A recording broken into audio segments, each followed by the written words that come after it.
Standing outside my family's estate on Easter morning, holding a custom gift that had taken me 3 months to create, I heard the words that would change everything. "We don't need you here, Diana. This is for real, family." My mother delivered this verdict through the mahogany door, speaking to her own daughter like I was a stranger seeking charity. What she didn't know was that the real family she was protecting had been surviving on my success for the past 5 years. And in exactly 72 hours, they would be begging me to save them from complete financial ruin. Before we jump back in, tell us where you're tuning in from, and if this story touches you, make sure you're subscribed. Because tomorrow, I've saved something extra special for you. Diana Walsh stood in the circular driveway of the Westmont family estate, watching the April sun cast long shadows across the manicured lawns where she had played as a child. The irony was not lost on her that Easter morning, a day of resurrection and new beginnings, would become the day her relationship with her family died completely. She had driven 4 hours from Boston to Millbrook, Connecticut, carrying with her a carefully wrapped package that represented months of meticulous work. Inside the elegant silver wrapping paper was a leather-bound genealogy book she had commissioned from one of the country's most respected historical researchers. The book traced the Westmont family lineage back 7 generations, complete with hand-drawn family trees, historical photographs, and detailed narratives about each ancestor's contributions to American history. Diana had discovered that their great-great-grandfather had been a prominent abolitionist who had helped establish several underground railroad stations throughout New England. Their great-grandmother had been one of the first women to graduate from Radcliffe College, and had founded a scholarship fund for underprivileged students that still existed today. The family had a rich heritage of social contribution and intellectual achievement that none of them had ever known about. The project had cost Diana $12,000 of her own money, not including the hundreds of hours she had spent reviewing historical documents, coordinating with archives, and verifying genealogical connections. She had envisioned presenting it during Easter dinner as a surprise that would bring the family together around their shared history and values. Now she stood outside the front door of the house where she had grown up, listening to the sounds of laughter and conversation filtering through the windows, knowing she would not be welcomed inside. The rejection had begun 3 weeks earlier when Diana had called to confirm her attendance at the annual Easter celebration. Her mother, Patricia Westmont, had answered the phone with her usual tone of polite formality that she reserved for people she considered beneath her social station. "Diana, how unexpected to hear from you," Patricia had said, as if her own daughter calling to discuss family plans was somehow irregular. "I wanted to confirm the time for Easter dinner and see if I could bring anything special for the family." There had been a pause, the kind of silence that carries more weight than words. Patricia had cleared her throat before responding with carefully measured words. "Actually, Diana, we've decided to keep this year's celebration more intimate. Just immediate family. You understand." Diana had felt the familiar sting of exclusion, but she had pressed forward with the optimism that had sustained her through 2 decades of similar rejections. "Mom, I am immediate family. I'm your daughter." "Of course you are, dear. But you know how these things are. Margaret is bringing the grandchildren, and Robert has some important business associates joining us. It's become quite the gathering of accomplished people. We wouldn't want you to feel out of place." The conversation had continued for another 10 minutes, with Patricia presenting various reasons why Diana's presence would be inconvenient, inappropriate, or somehow detrimental to the family's Easter celebration. Her sister Margaret was now a partner at a prestigious law firm. Her brother Robert had recently been promoted to vice president at his investment banking company. The guest list included prominent members of Connecticut's social elite, people who moved in circles where connections and appearances mattered more than character or authentic relationships. Diana, in her mother's estimation, simply did not fit the image the family wanted to project. She was unmarried at 34, lived in a modest apartment rather than an impressive estate, and worked in what Patricia dismissively called creative pursuits rather than traditional professional careers. What Patricia Westmont did not understand was that her daughter's creative pursuits had made Diana one of the most successful, independent documentary producers in the Northeast. Operating under her professional name, Diana Walsh Productions, She had created award-winning documentaries for major networks, streaming platforms, and educational institutions. Her work had been featured at Sundance, had won 2 Emmy nominations, and had generated millions in revenue over the past 5 years. More importantly for the family's current circumstances, Diana had been quietly managing significant financial responsibilities that kept the Westmont estate operational and maintained the family's comfortable lifestyle. Through a series of carefully structured arrangements, she had been covering property taxes, maintenance costs, and various family expenses, while allowing her parents and siblings to believe their lifestyle was sustained by their own success. The arrangement had begun during the 2008 financial crisis, when the family's investment portfolio had collapsed and her father's real estate development business had nearly gone bankrupt. Diana had stepped in with financial assistance, but she had structured the help in ways that preserved her family's pride and dignity. Property tax payments were handled through anonymous trust arrangements.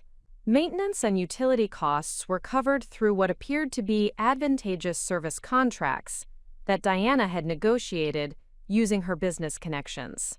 Major repairs and renovations were funded through what the family believed were insurance settlements or municipal improvement programs. For 5 years, Diana had been the invisible foundation supporting everything the Westmont family had built their identity around: the estate that hosted their social gatherings, the lifestyle that maintained their status in Connecticut society, and the financial security that allowed them to pursue their careers without worry about basic expenses, had all been sustained by the daughter they considered insufficiently accomplished to join their Easter celebration. Standing in the driveway on Easter morning, Diana had made one final attempt to bridge the gap between her family's perception and reality. She had rung the doorbell and waited for someone to answer, rehearsing in her mind how she would present the genealogy book and perhaps use the moment as an opportunity to rebuild their relationship. Margaret had opened the door, dressed in an elegant Easter outfit that probably cost more than most people earned in a month. Her expression had shifted from mild curiosity to obvious discomfort when she saw Diana standing on the front steps. "Diana, what are you doing here?" "Mom said," she explained, "that today wasn't appropriate for you to visit. I have something special for the family. A gift that I think everyone would appreciate, especially today." Margaret had glanced over her shoulder nervously, as if Diana's presence was creating some kind of emergency that required careful management. "This really isn't a good time. We have guests, and Mom has planned everything very carefully. Your being here would complicate things." Before Diana could respond, Patricia Westmont had appeared behind Margaret, her face set in the expression of polite but firm authority that Diana remembered from childhood encounters with unwelcome salespeople or solicitors. "Diana, I thought we discussed this on the phone. This gathering is for established family members and their appropriate guests. You simply don't fit the dynamic we're trying to create today." The words had landed like physical blows. Established family members. As if Diana's relationship to the family was somehow provisional or uncertain. As if 34 years of being Patricia Westmont's daughter could be revoked based on social considerations. Diana had held up the wrapped package, making one final attempt to demonstrate her value and belonging. "I spent months creating something special for our family history, something that I think would mean a lot to everyone, especially the grandchildren.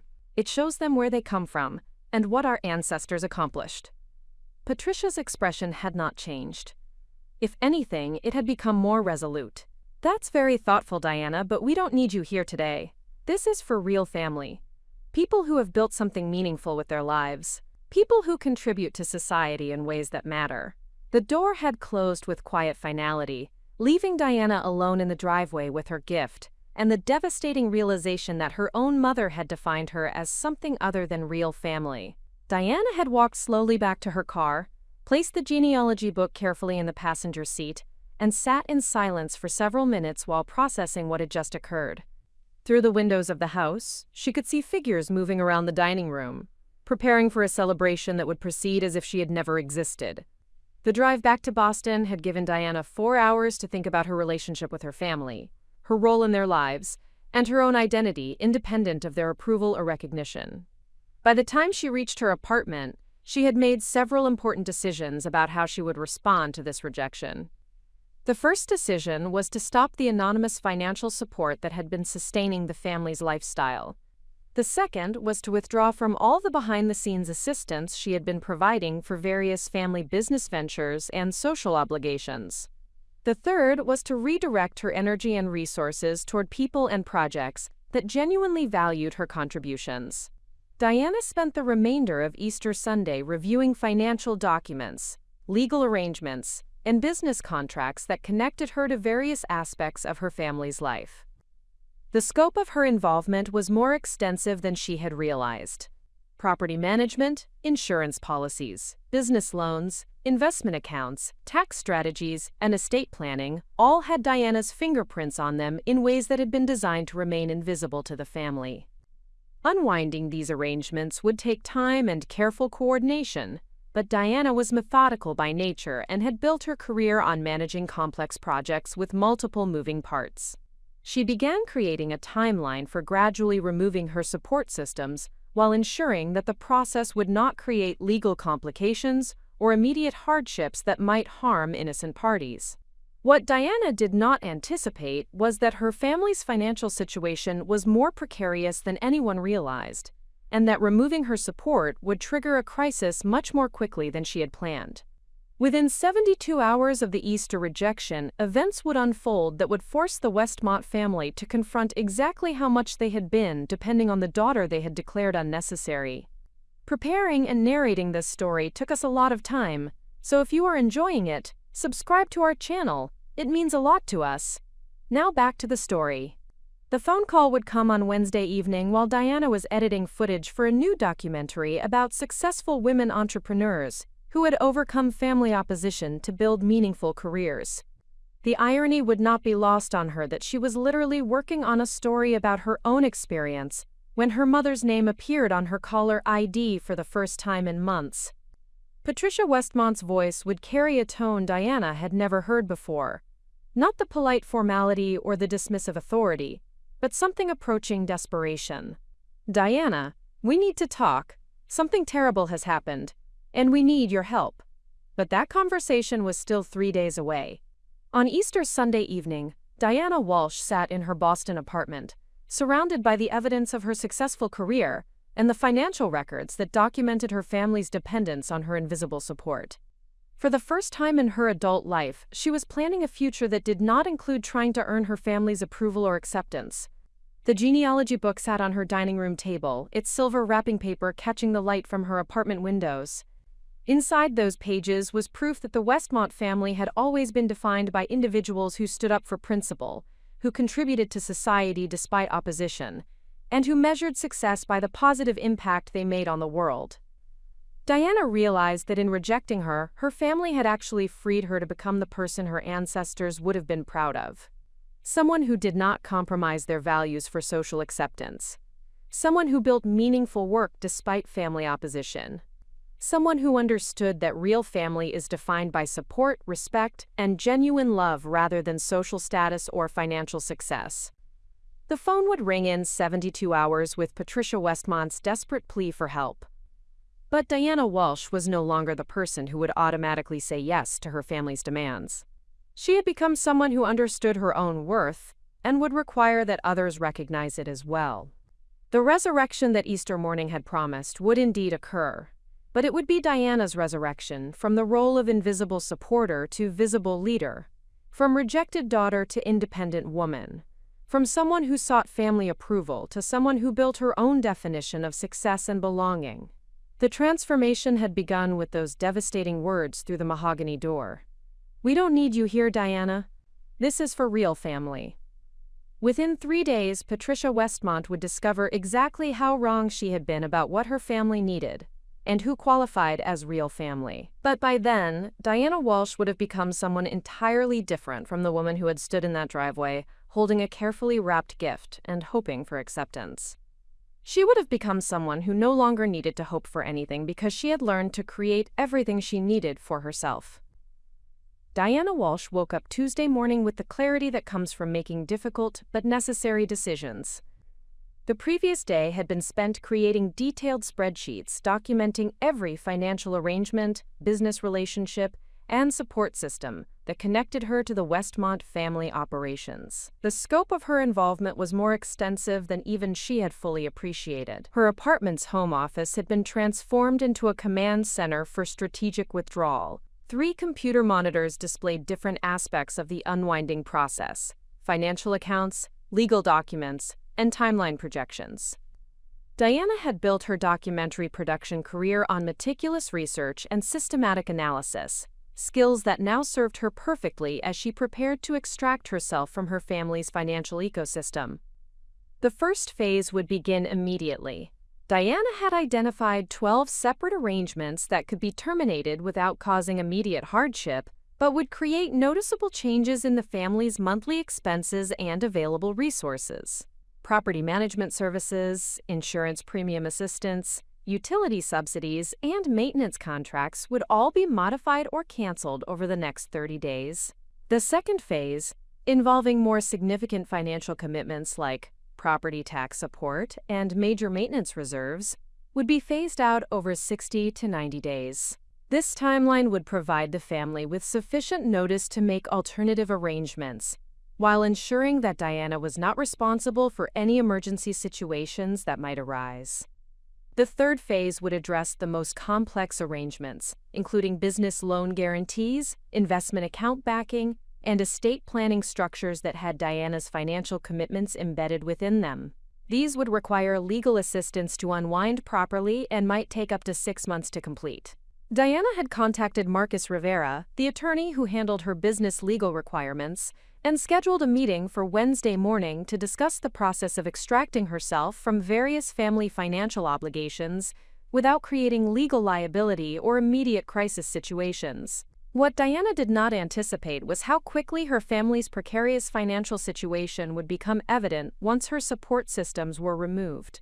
The Westmont family's appearance of prosperity was more dependent on her invisible assistants than anyone realized, including Diana herself. The first indication of trouble came Tuesday afternoon when Margaret called Diana's cell phone. This was unusual for several reasons. Margaret rarely initiated contact with Diana. They had not spoken since the Easter door incident 2 days earlier, and Margaret's tone carried an urgency that Diana had never heard before. "Diana, I need to ask you something, and I need you to be completely honest with me," Margaret began without any preliminary social conversation. "Of course. What is it? Have you been involved in any financial arrangements related to the family estate or mom and dad's expenses?" Quote, Diana felt her heart rate increase. Margaret was a partner at Morrison, Caldwell & Associates, one of Connecticut's most prestigious law firms. Her specialty was corporate financial law, which meant she possessed the expertise to recognize sophisticated financial structures and trace complex money flows. "Why are you asking, Margaret?" "Because I've been reviewing Mom and Dad's financial situation as part of some estate planning work, and there are discrepancies that don't make sense. Their monthly expenses significantly exceed their documented income sources, but somehow all their bills are being paid. Property taxes that should be creating financial stress are being handled through arrangements that I can't trace back to any family resources." Diana realized that Margaret's legal training had enabled her to identify patterns that their parents had never questioned. Patricia and Robert Westmont Sr. had simply accepted that their financial obligations were being handled efficiently, without investigating the mechanisms that made their comfortable lifestyle possible. "Margaret, this is complicated. Can we meet in person to discuss it?" "No, Diana. I need to understand this now. Are you financially supporting Mom and Dad without their knowledge?" The direct question required a direct answer. Diana had always prided herself on honesty, even when the truth was complicated or uncomfortable. "Yes, for the past 5 years I've been covering various expenses and providing financial assistance through arrangements designed to preserve their dignity and independence." The silence on the phone lasted nearly 30 seconds. Diana could hear Margaret processing this information and its implications for everything their family had believed about their financial security and independence.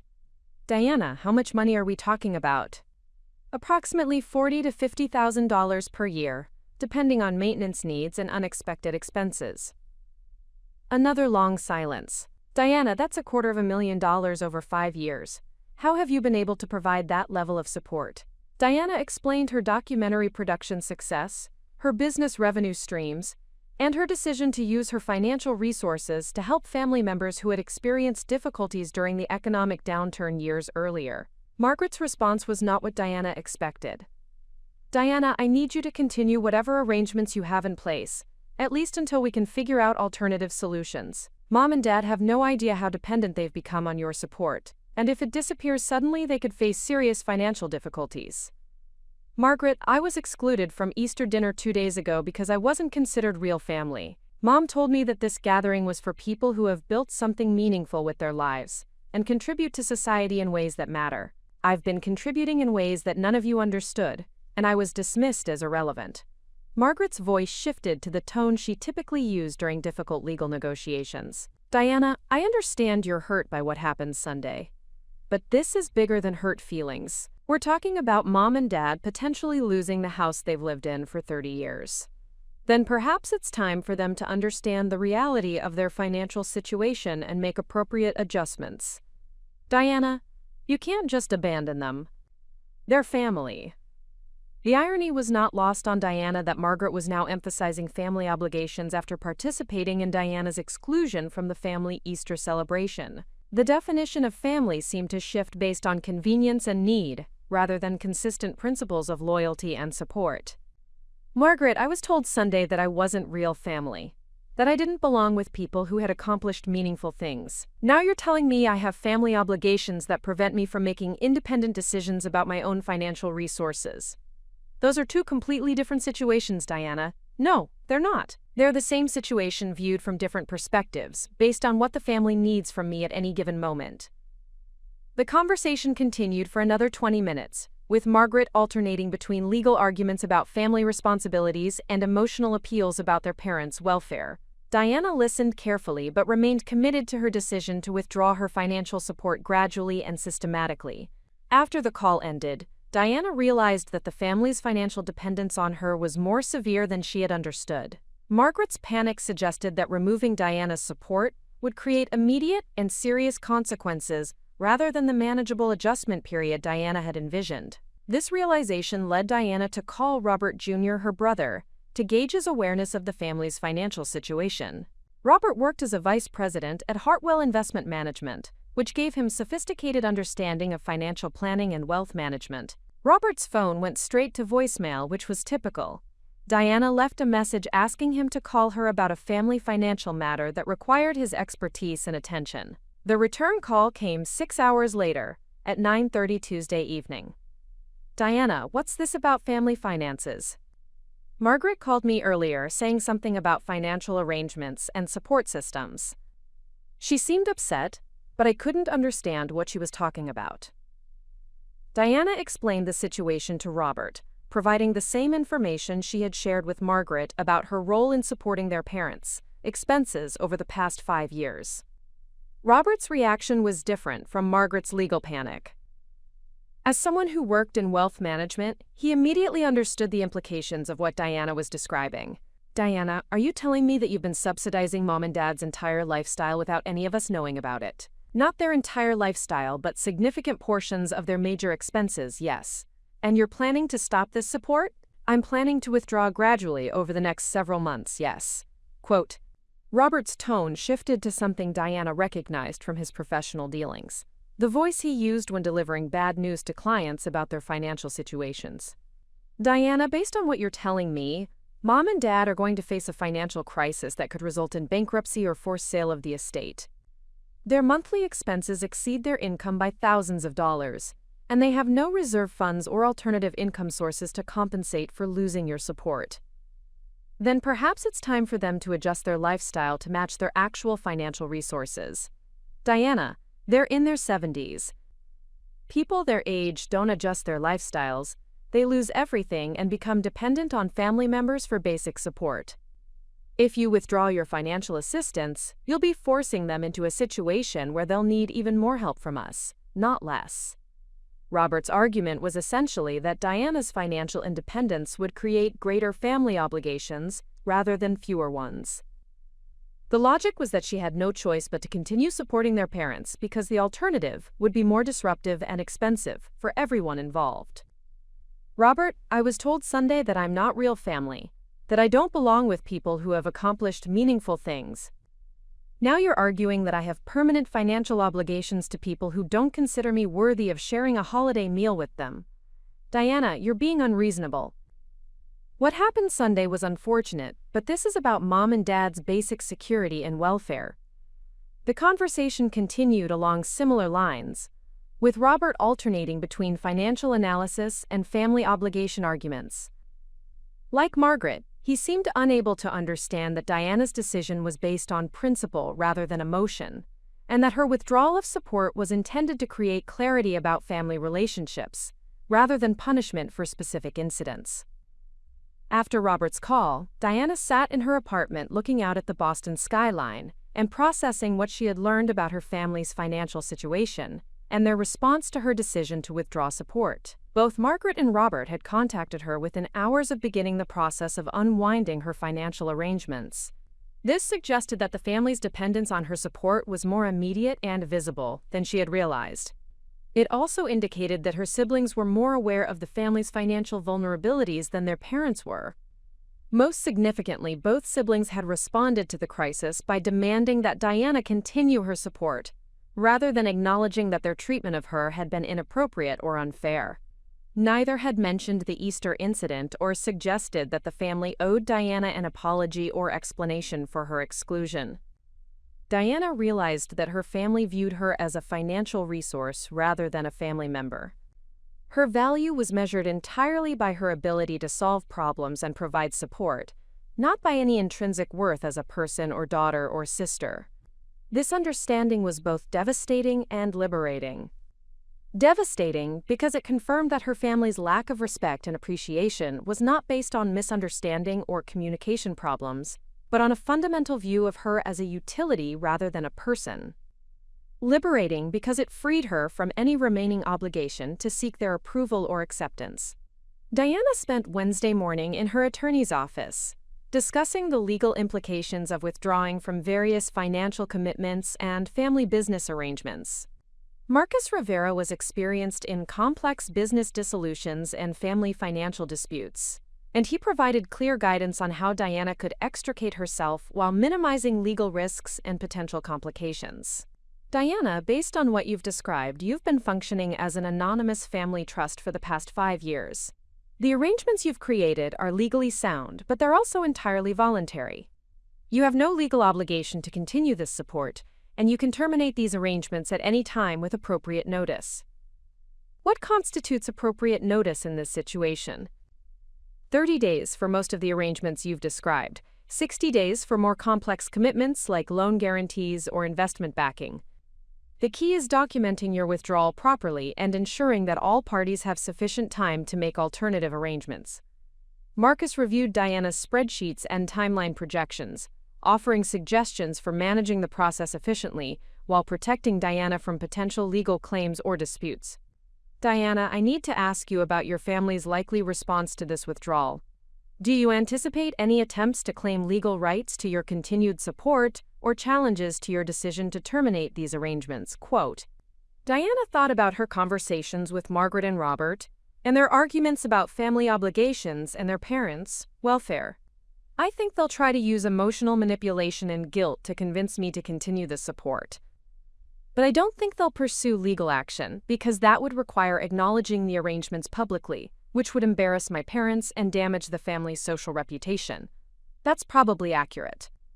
But, Diana, you should be prepared for the possibility that your family's financial situation is worse than you realize, and that your withdrawal of support could trigger more serious consequences than anyone anticipates. Marcus was right. Diana's careful analysis and gradual withdrawal timeline was based on assumptions about her family's financial resources and alternatives that might not reflect the actual situation. If the Westmont family's dependence on her support was more extensive than she understood, removing that support could create immediate crises rather than manageable adjustment. Wednesday evening, Diana received a call from an unexpected source. Her father, Robert Westmont Sr. In 34 years, her father had never called Diana directly about anything. All family communication was handled through Patricia, with Robert Sr. participating primarily as a background presence during visits and family gatherings. "Diana, your mother and I need to speak with you about a family matter that has come to our attention. Can you come to the house tomorrow evening for dinner?" The formal tone and specific language suggested that Robert Sr. was speaking from notes or following a script that Patricia had prepared. Diana realized that her siblings had informed their parents about the financial arrangements and their potential termination. "What family matter would that be, Dad?" Quote, "It's complicated, and it requires discussion in person. Can you be here Thursday at 7 o'clock? Diana understood that this dinner invitation was not a social gesture or an attempt at reconciliation. It was a negotiation meeting disguised as a family gathering, designed to pressure her into continuing financial support that the family had decided was essential to their welfare. "Dad, I was told Sunday that I wasn't welcome in the family home because I wasn't real family. Now you're inviting me to dinner to discuss family matters. Help me understand what has changed." There was a long pause before Robert Sr. responded. "Diana, we need to resolve this situation before it becomes more complicated than it already is." The conversation was brief and formal, with Robert Sr. providing no additional information about the nature of the family matter or the reason for the sudden interest in Diana's presence. But Diana understood that the family's comfortable complacency about their financial security had been shattered, and they were now scrambling to maintain arrangements they had never fully understood. Diana agreed to attend Thursday's dinner, not because she intended to resume her financial support, but because she wanted to witness her family's response to understanding their actual dependence on the daughter they had dismissed as irrelevant and unworthy of their respect. The phone call that would change everything was still 24 hours away, but Diana Walsh was no longer the same person who had stood in her family's driveway Easter morning, hoping for acceptance and belonging. She had become someone who understood her own value and was prepared to require that others recognize it as well. The descent into crisis was about to begin for the Westmont family. For Diana, the ascent toward self-respect and independence had already started. Thursday evening arrived with the crisp clarity that April brings to New England, and Diana Walsh found herself driving the familiar route from Boston to Millbrook for the second time in 1 week. The difference between this journey and her Easter morning visit was profound. 4 days earlier, she had traveled with hope and a carefully wrapped gift, seeking acceptance and belonging. Now she drove with documentation, legal counsel notes, and the quiet confidence that comes from understanding exactly where you stand. The Westmont estate looked identical to how it had appeared Sunday morning, but Diana's perception had fundamentally shifted. The manicured lawns, elegant stonework, and impressive architectural details no longer represented the family sanctuary where she had hoped to belong. Instead, they served as visible evidence of a lifestyle that had been sustained through her invisible financial contributions, while she was simultaneously excluded from the family circle those contributions protected. Diana parked in the circular driveway and gathered her materials: a leather portfolio containing financial documents, a timeline for withdrawing her support arrangements, and alternative resource suggestions that might help her family transition to sustainable independence. She had prepared for this meeting with the same systematic thoroughness that characterized her documentary production work, anticipating various arguments and emotional manipulations, while remaining focused on her core objective of establishing clear boundaries based on mutual respect. Patricia Westmont answered the door with a warmth that Diana had not experienced since childhood. The contrast with Sunday's cold rejection was so stark that it felt almost theatrical, as if her mother were performing the role of welcoming hostess for an audience, rather than expressing genuine sentiment. "Diana, how wonderful that you could join us for dinner. Come in, come in. Everyone is so looking forward to seeing you." The dining room had been set with the formal china and crystal typically reserved for special occasions and important guests. Fresh flowers adorned the centerpiece, candles provided warm lighting, and the overall atmosphere suggested celebration rather than crisis management. Diana recognized the careful staging designed to create emotional warmth and family unity, making her withdrawal of support appear selfish and destructive. in contrast to the harmonious gathering her absence would supposedly ruin. Margaret and Robert Jr. were already seated, both dressed in business attire that reinforced their professional credentials and social standing. Their expressions carried the careful neutrality of people prepared for difficult negotiations. Robert Sr. stood when Diana entered, extending his hand in a formal greeting that felt more appropriate for meeting a business associate than welcoming his daughter. "Diana, thank you for making time to join us this evening.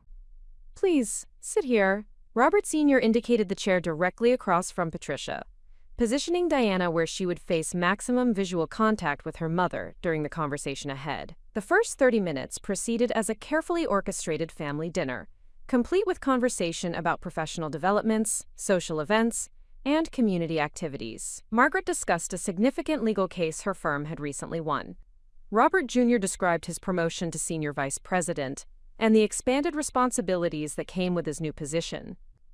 Patricia shared updates about her various charitable committee involvement and social obligations. Diana participated politely but recognized the strategic purpose behind this seemingly normal family interaction. Each family member was demonstrating their social value, professional accomplishments, and community contributions. The implicit message was that these achievements justified their lifestyle and social position, making Diana's financial support not charity but appropriate recognition of their inherent worth and societal importance. When the main course was cleared and coffee was served, Robert Sr. assumed the role of family spokesman with the gravity of someone delivering prepared remarks. "Diana, we asked you here tonight because certain information has come to our attention regarding financial arrangements that apparently involve you in various aspects of our family expenses and obligations. We need to understand the extent of these arrangements and discuss appropriate ways to handle this situation going forward." The formal language and passive voice construction were clearly intended to minimize the family's role in creating their financial dependence, while avoiding direct acknowledgement that Diana had been supporting them extensively without recognition or appreciation. Diana opened her portfolio and removed copies of the documentation she had prepared. "I brought comprehensive information about the financial arrangements I have maintained over the past 5 years, along with my timeline for terminating these arrangements and suggestions for alternative resources you might pursue."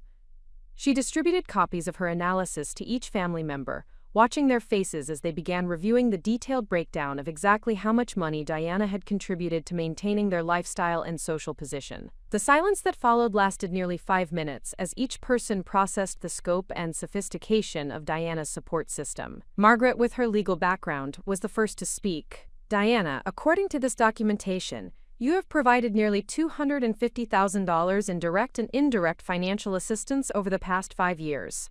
Property taxes, maintenance contracts, insurance premiums, utility subsidies, and what appears to be guarantee backing for various loans and investment obligations." Quote, "That is correct." Robert Jr. looked up from his copy with the expression of someone reviewing a corporate financial statement that revealed hidden liabilities. "Diana, some of these arrangements are structured in ways that make them difficult to trace back to individual funding sources. How did you manage to provide this level of support without any of us understanding where it was coming from?" Diana had anticipated this question and prepared a clear explanation. "I worked with financial and legal professionals to create arrangements that would preserve your dignity and independence while ensuring that essential expenses were covered. The goal was to provide assistance without creating feelings of dependence or obligation." Patricia set down her copy and fixed Diana with the direct gaze she typically reserved for serious disciplinary conversations. "Diana, what you are describing sounds like deception. You allowed us to believe we were managing our financial obligations independently, when in reality we were being subsidized without our knowledge or consent." Diana felt the familiar pattern of being criticized for the method of her assistance, rather than receiving acknowledgement for the assistance itself. This response confirmed her decision to withdraw support, rather than continue arrangements that were clearly not appreciated or respected. "Mother, I provided financial assistance during a period when the family was experiencing difficulties following the economic downturn. I structured this assistance in ways designed to preserve everyone's pride and autonomy. If you prefer to characterize this as deception, that is your choice. But it does not change the fact that this assistance prevented serious financial difficulties for the family." Robert Sr. leaned forward with the expression of someone moving from preliminary discussion to serious negotiation, Diana, regardless of how these arrangements began, the current situation is that terminating them abruptly would create significant hardship for your mother and me. We need to discuss reasonable timelines and alternative solutions that protect everyone's interests. Diana recognized the subtle shift in language from criticism of her methods to acknowledgement of dependence on her support. This progression validated her analysis that the family's response would focus on maintaining their financial security, rather than addressing the relationship issues that had prompted her decision to withdraw support. I have prepared a 90-day timeline for gradually reducing and terminating my financial contributions. This should provide sufficient time to make alternative arrangements or adjust expenses to match available resources. Margaret shook her head immediately. Diana, 90 days is not realistic. Some of these financial obligations require longer-term planning and coordination. Property tax commitments, insurance policies, and loan guarantees cannot be restructured or replaced in 3 months. Margaret, I have been providing this support voluntarily for 5 years without any formal agreements or legal obligations. I can terminate these arrangements at any time with appropriate notice, which I am providing through this timeline. Robert Jr. adopted the reasonable tone he used during business negotiations, when trying to find mutually acceptable solutions to complex problems. Diana, let's approach this systematically. What would it take for you to continue these arrangements on a more formal basis? If we created proper documentation and recognition of your contributions, would you be willing to maintain the support structure? Diana realized that Robert Jr. was attempting to convert her anonymous assistance into a formal family loan or investment arrangement, which would provide legal structure, while maintaining her financial obligation to the family. This approach would address the documentation concerns while perpetuating the fundamental dynamic that Diana was seeking to change. Robert, the issue is not the formal structure of these arrangements. The issue is that I was told Sunday that I am not real family and do not belong with people who have accomplished meaningful things in their lives. Now you are asking me to continue providing substantial financial support to people who do not consider me worthy of sharing holiday meals with them. The room fell silent as Diana's statement connected the Easter incident directly to her decision about financial support. Until this moment, the family had been treating these as separate issues, with the dinner exclusion being characterized as a social misunderstanding, while the financial arrangements were presented as a family business matter requiring practical solutions. Patricia responded first, with the tone of someone addressing an unreasonable interpretation of innocent events. Diana, what happened Sunday was unfortunate, but it was based on practical considerations about the social dynamic and guest list, not on any assessment of your worth or value as a family member. Mother, you specifically told me that the Easter gathering was for real family and people who have built something meaningful with their lives. You said I would not fit the dynamic you were trying to create with accomplished people. These were your exact words. Margaret attempted to provide legal precision to Patricia's explanation. Diana, you are taking those comments out of context. Mother was referring to the specific social situation and guest arrangements, not making general statements about your role in the family. Diana retrieved a small recording device from her portfolio and placed it on the table. I recorded our conversation Sunday morning because I wanted to ensure that I remembered your words accurately when I made decisions about my future relationship with the family. Would you like me to play the relevant portions? The appearance of recorded evidence shifted the dynamic immediately. Margaret and Robert Jr. exchanged glances that suggested professional concern about potential legal implications. Patricia stared at the device with the expression of someone realizing that her words had been preserved in a format that could not be reinterpreted or minimized. Robert Sr. spoke carefully, understanding that the conversation was now being documented. Diana, I think there may have been misunderstandings and miscommunications that have created unnecessary conflict. The important thing now is to find solutions that work for everyone involved. Diana appreciated her father's diplomatic approach, but recognized that he was attempting to resolve the immediate financial crisis without addressing the underlying relationship issues that had created the situation. Dad, the solution that works for me is to establish clear boundaries based on mutual respect. I am willing to continue providing financial assistance to family members who treat me with the same consideration and respect they show to other people they value and appreciate. Patricia's response revealed the core of her perspective on the situation. Diana, you are asking us to pretend that Sunday never happened and continue as if everything is normal between us. But you cannot use financial support as leverage to control family relationships or force social acceptance. Diana realized that Patricia had fundamentally misunderstood her position. The issue was not using money to control relationships, but rather refusing to provide money to people who explicitly rejected relationship with her. Mother, I am not trying to control anything. I am simply declining to continue financial arrangements with people who have clearly stated that they do not consider me real family. If you want to redefine our relationship based on mutual respect and genuine appreciation, I am open to that discussion. But I will not continue being treated as a financial resource rather than a family member. The conversation continued for another hour, with various family members proposing compromise solutions that would maintain Diana's financial contributions while addressing her concerns about respect and recognition. These proposals included formal acknowledgement of her support, public recognition of her professional achievements, and guaranteed inclusion in future family events and celebrations. Diana listened carefully to each suggestion, but recognized that they all focused on managing her feelings rather than changing the fundamental family dynamic. The underlying assumption remained that Diana should continue providing financial support, while the family made minimal adjustments to accommodate her emotional needs. As the evening concluded, Diana presented her final position with the clarity that comes from thorough preparation and absolute certainty about principles. I appreciate everyone's willingness to discuss this situation, and I understand the financial implications of my decision. However, I will not continue providing financial support to people who fundamentally view me as a resource rather than a family member. You have 90 days to make alternative arrangements. I will honor existing commitments during this transition period, but I will not enter into any new financial obligations or extend any current arrangements beyond the specified timeline.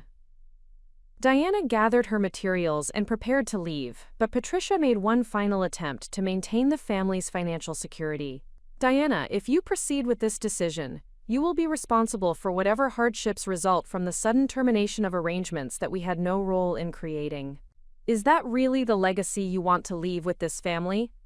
Quote, Diana paused at the dining room entrance and looked back at her mother with the calm expression of someone who had finally achieved complete clarity about their situation.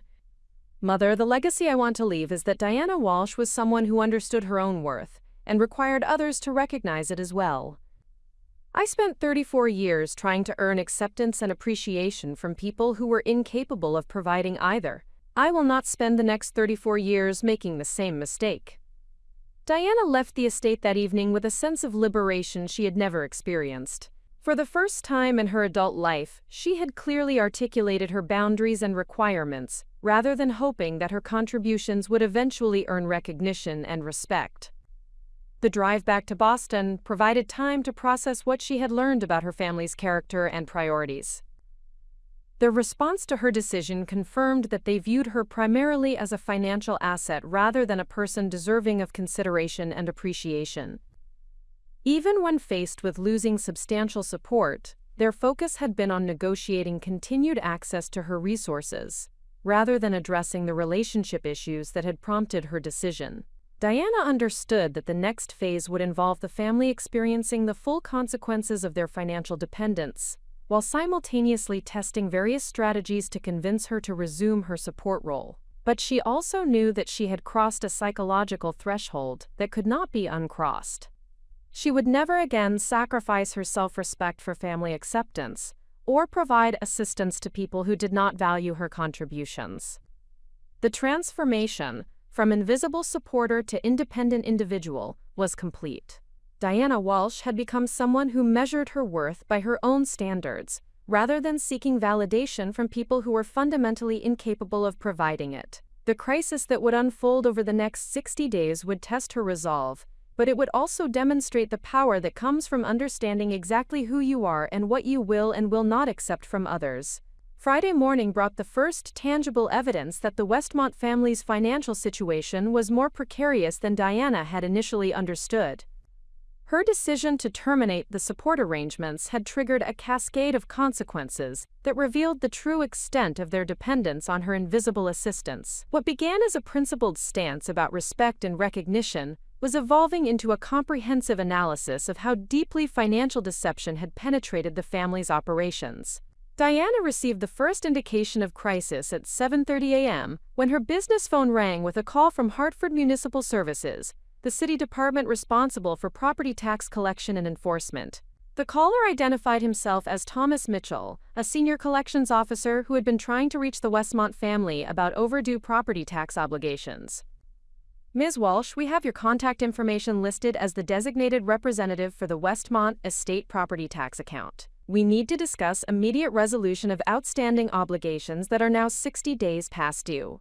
Diana had structured the property tax arrangements through her business entity to ensure payments were processed efficiently while maintaining the family's privacy. The system had functioned seamlessly for 5 years, with quarterly payments being made automatically through pre-authorized transfers from Diana's business accounts to the municipal tax system. Mr. Mitchell, I am in the process of terminating my role as designated representative for that account. The property owners should be contacted directly about any outstanding obligations. Ms. Walsh, the outstanding balance is $47,000, representing current year assessments plus penalties and interest. The property owners listed no alternative payment arrangements when your automatic payments were discontinued last week. Without immediate resolution, we will need to begin foreclosure proceedings within 30 days. Diana realized that her systematic withdrawal of financial support had created immediate rather than gradual consequences. The automated systems she had established were more interconnected than she had appreciated, and terminating one arrangement had triggered failures in multiple other areas simultaneously. Mr. Mitchell, please send all future correspondence directly to Robert and Patricia Westmont at the property address. I am no longer responsible for any obligations related to that account. After ending the call, Diana understood that the 90-day transition timeline she had outlined during Thursday's dinner meeting was already proving unrealistic. Her family's financial obligations were structured in ways that required immediate attention rather than gradual adjustment, and the consequences of her withdrawal would be felt within days rather than months. The second indication of crisis came through Margaret's call at 9:15 a.m. Margaret's voice carried the controlled panic of someone managing multiple emergency situations simultaneously while maintaining professional composure. Diana, we need to meet immediately. The situation is more complex than any of us realized, and we have less than 2 weeks to prevent catastrophic consequences for Mom and Dad. Margaret explained that her review of the family's financial situation had revealed obligations and commitments that extended far beyond basic household expenses. Property taxes, insurance policies, loan guarantees, and business investment backing created a web of financial dependencies that could not be unwound gradually without triggering default situations and potential bankruptcy. Diana, according to the documentation I have been able to gather, you have been serving as collateral or guarantee backing for business loans, investment accounts, and insurance policies that total nearly $600,000 in potential liability. If your backing is withdrawn simultaneously, every one of these arrangements could be called in immediately. Diana felt her understanding of the situation shift fundamentally. She had focused on her direct financial contributions without fully appreciating how her creditworthiness and business assets had been leveraged to support the family's broader financial activities. Her parents and siblings had not simply been receiving her money. They had been using her financial standing as foundation for building their own credit and investment capabilities. Margaret, I was never informed that my financial backing was being used for multiple business and investment purposes. How did these arrangements come to exist without my explicit knowledge and consent? Diana, some of these arrangements date back to the period immediately following Dad's business difficulties in 2008. You provided financial assistance and credit backing during the crisis, but those arrangements were never formally terminated or modified as the family's situation stabilized. Over time, additional obligations were added using the existing framework.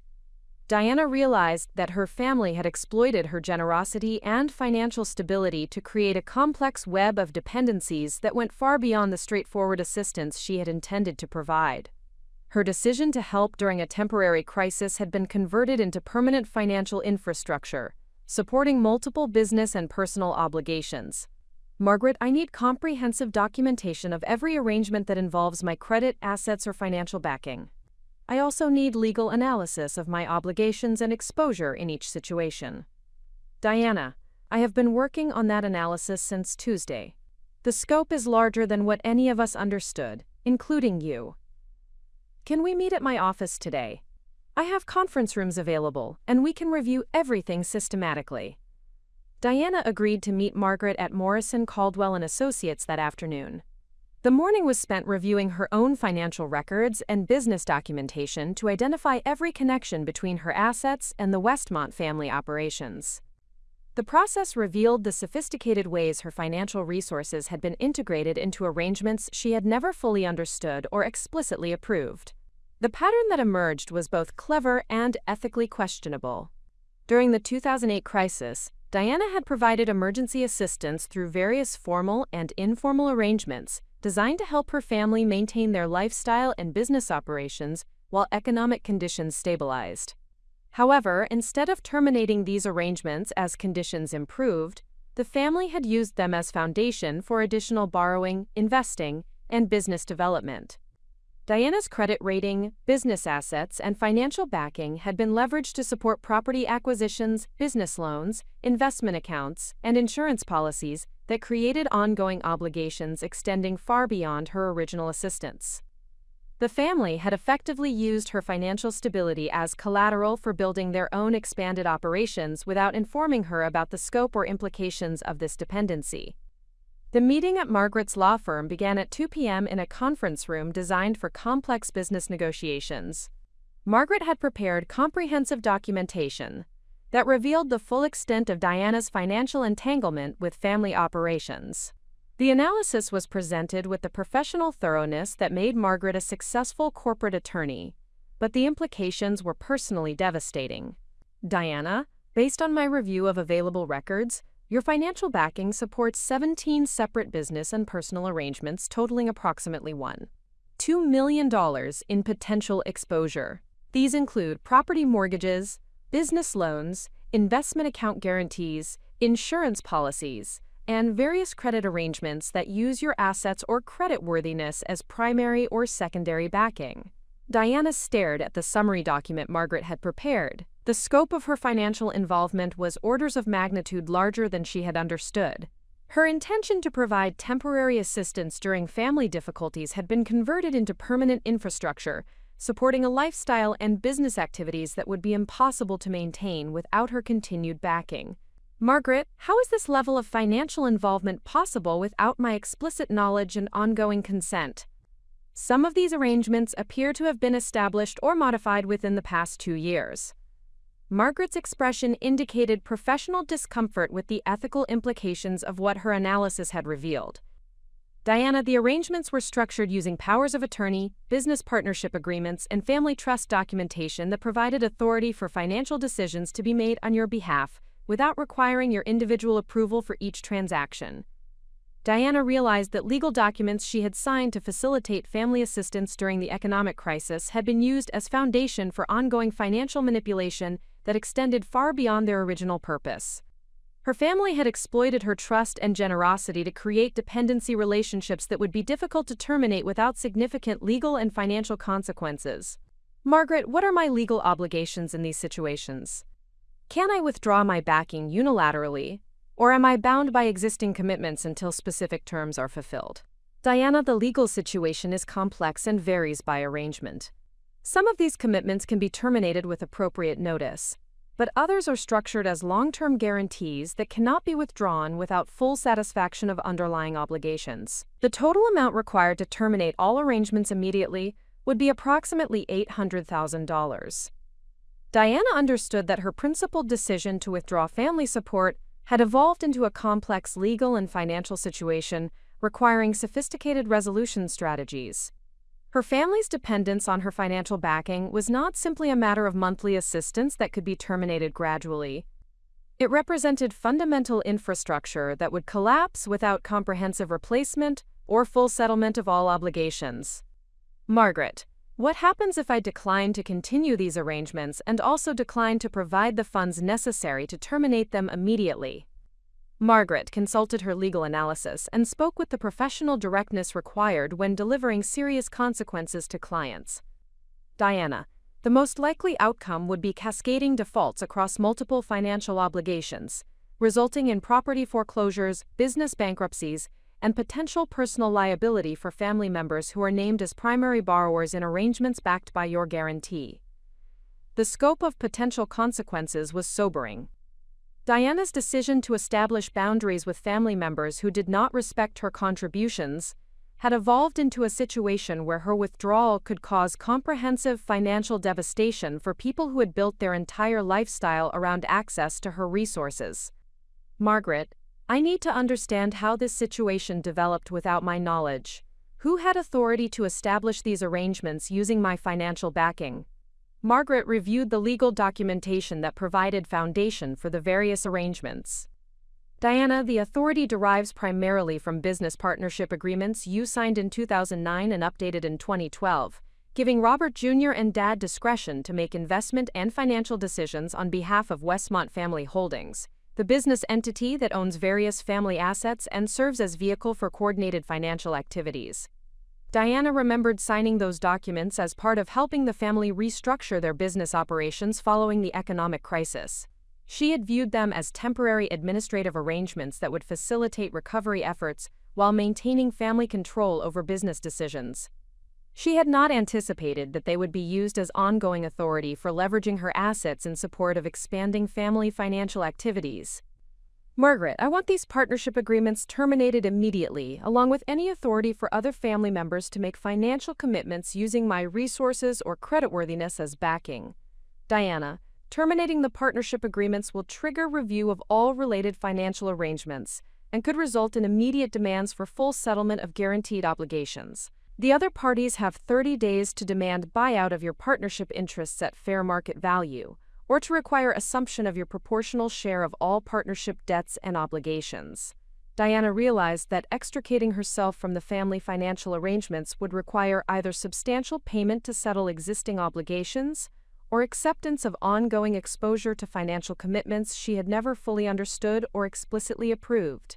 Her decision to establish boundaries based on respect and recognition had uncovered a web of financial manipulation that would be expensive and complex to resolve. Margaret, I need you to prepare a comprehensive legal strategy for terminating my involvement in all family financial arrangements, while minimizing my exposure to ongoing obligations. I also need analysis of potential legal claims related to the use of my financial resources and creditworthiness without my explicit informed consent.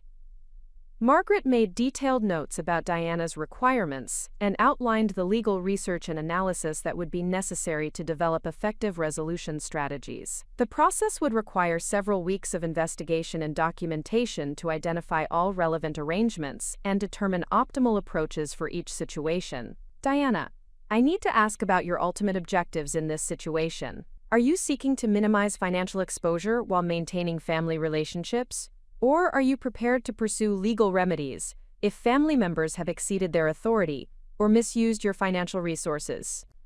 Diana considered the question carefully. Her original intention had been to establish boundaries that required family respect and recognition of her contributions. However, the discovery of extensive financial manipulation suggested more serious issues related to trust, consent, and potentially fraudulent use of her resources. Margaret, my primary objective is to establish financial independence from family members who have demonstrated that they view me as a resource rather than a person deserving of respect and consideration. If achieving that independence requires legal action to address unauthorized use of my financial backing, I am prepared to pursue appropriate remedies.